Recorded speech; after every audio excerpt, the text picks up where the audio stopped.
عام طور پر مشہور ہے کہ مسجد نبوی میں، مدینے کی جو مسجد ہے، اس میں نماز پڑھیں تو 50,000 گنا زیادہ ثواب ملتا ہے لوکل مسجد میں نماز پڑھنے سے۔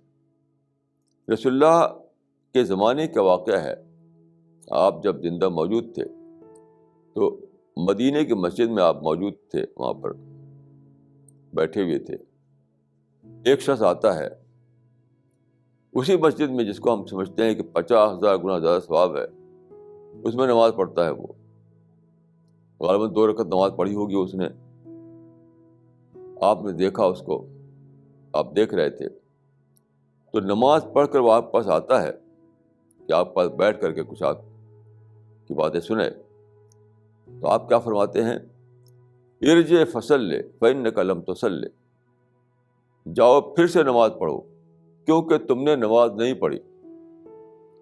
اور کہ یہ وہاں پڑھا تھا اس نے جہاں ہم سمجھتے ہیں کہ 50,000 گنا زیادہ ثواب ہے، تو آپ کہتے کہ تم کو مبارک ہو کہ تم نے ایسی مسجد میں نماز پڑھی جہاں تم کو 50,000 گنا زیادہ ثواب مل گیا۔ بلکہ آپ نے یہ کہا کہ جاؤ پھر سے نماز پڑھو کیونکہ تم نے نماز نہیں پڑھی۔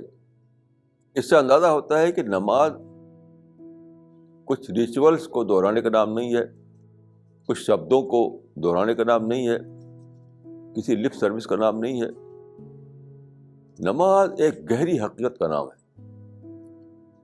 اسی لیے حدیث میں آتا ہے کہ رسول اللہ نے فرمایا لا صلاۃ لمن لم یتخشع، اس آدمی کی نماز نہیں جس کی نماز میں خشوع نہ ہو۔ خشوع کا مطلب ہوتا ہے دل کا جھکاؤ، دل کے اندر اللہ کا خوف، دل کے اندر یہ احساس کہ مجھے خدا کے سامنے حاضر ہونا ہے، وہاں مجھے حساب کتاب ہوگا میرا۔ تو ان احساسات کے تحت جو نماز پڑھی جائے وہ نماز ہے، اور یہ احساسات نہ ہو جس نماز میں تو وہ نماز بھی نہیں۔